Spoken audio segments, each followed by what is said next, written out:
व्याप्तं येन चराचरं तत्पदं दर्शितं येन तस्मै श्रीगुरुवे नमः।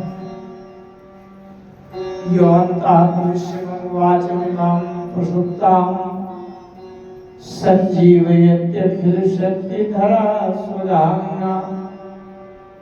अन्यांश्च हस्तचरणश्रवणत्वगादीन् प्राणा नमो भगवते पुरुषाय तुभ्यं। माता रामो मत्पिता रामचन्द्रः स्वामी रामो मत्सखा रामचन्द्रः सर्वस्वं मे रामचन्द्रो दयालो।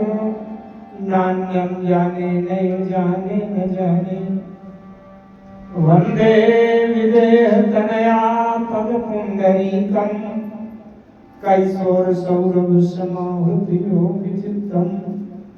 हन्तं त्रितापमनिशं मुनिहंससेव्यं सन्मानशालि परिपीतपरागपूज्यम्।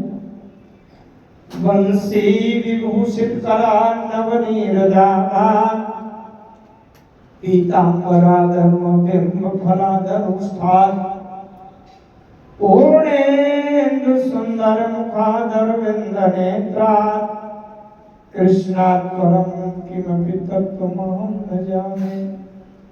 अतुलितबलधामं हेमशैलाभदेहं धनजगत्कृशानं ज्ञानिनामग्रगण्यं सकलगुणनिधानं वानराणामधीशं रघुपतिप्रियभक्तं वातिजातं नमामि।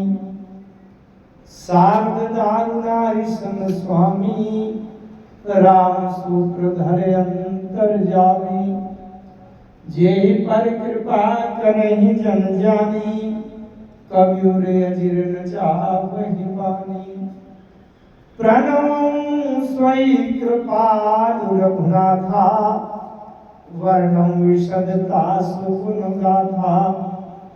प्रभु समर्थ सर्वज्ञ शिव सकल कला गुणधाम।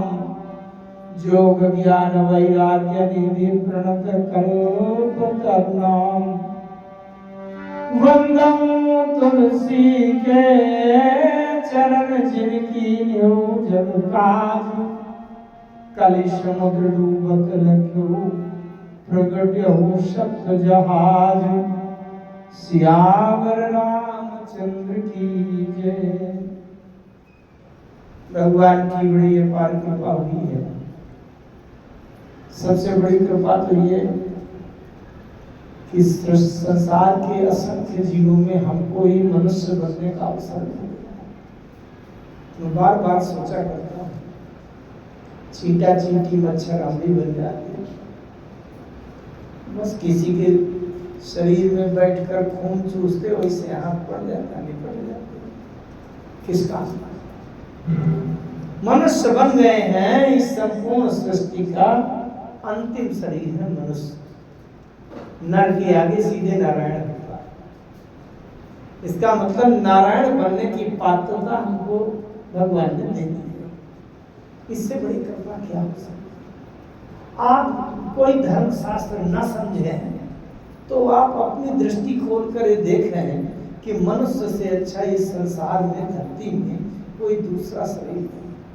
चाहे हाथी हो, शेर हो, सांप हो, कुछ भी हो, सबसे ऊपर मनुष्य है। मनुष्य इतना बुद्धिमान है, समझदार है कि सबको अपने बस में कर लेता है और भगवान को प्राप्त करके भगवान बन जाने की, परमात्मा बन जाने, नारायण बन जाने की सामर्थ्य इस मनुष्य में है। ऐसा सबसे श्रेष्ठ जीवन दे दिया और वो भी भारत भूमि का ऐसा क्षेत्र दिया जहाँ गंगा जी बह रही हैं, जहाँ गंगा को माता कहा जाता है, भारत देश को माता कहा जाता है, गाय को माता कहते हैं, पौधा तुलसी को माता कहते हैं। इस भावना वाले, संस्कार वाले देश में और उस क्षेत्र में ऐसा संतों का साथ मिला कि इस युग में ऐसे संत प्राप्त होना दुर्लभ है।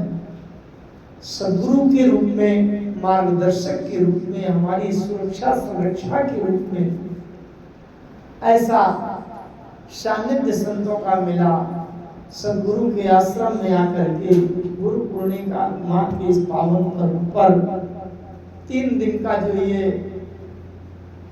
समागम होता है, इसमें अपने जीवन के उन मूलभूत तात्विक चिंतन के लिए शुभ अवसर है कि जिससे हम जीव श्रेणी को पार करके और ईश्वर में लीन होने का प्रयास कर सकें।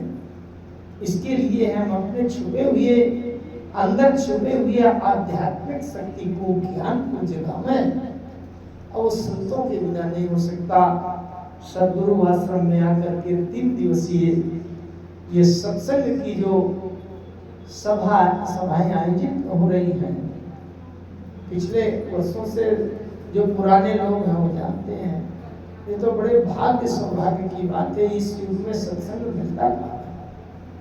ऐसे में हम सदगुरु आश्रम में आकर के आइए भगवान की कथा के माध्यम से जीव को और कोई व्यक्ति उपदेश दे नहीं सकता, भगवान के आचरण से ही शिक्षा मिलेगी। इसलिए भगवान की कथा के माध्यम से हम अपने मन बुद्धि चित्त को एक नई ऊर्जा, नई आध्यात्मिक शक्ति, दार्शनिक तत्व चिंतन में हम एक नया कदम आगे बढ़ाएं। इसके लिए सदगुरु माता जी के चरणों में हजारों हजार प्रणाम निवेदित करते हुए 2 बार भगवान के नाम का संकीर्तन करते हैं। तत्पश्चात भगवान की कथा में से किसी भी सूत्र को आधार मानकर हमें विचार करने का प्रयास करेंगे।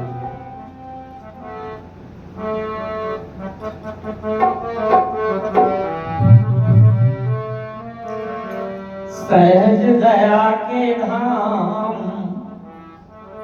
सहज दया के धाम, मेरे प्रभु सीताराम।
मेरे प्रभु सीताराम।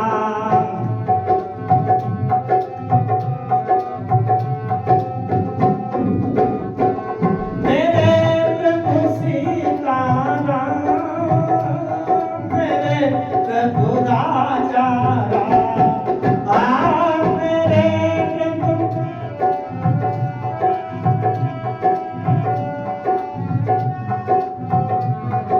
सहज दया के नाम मेरे प्रभु सीताराम।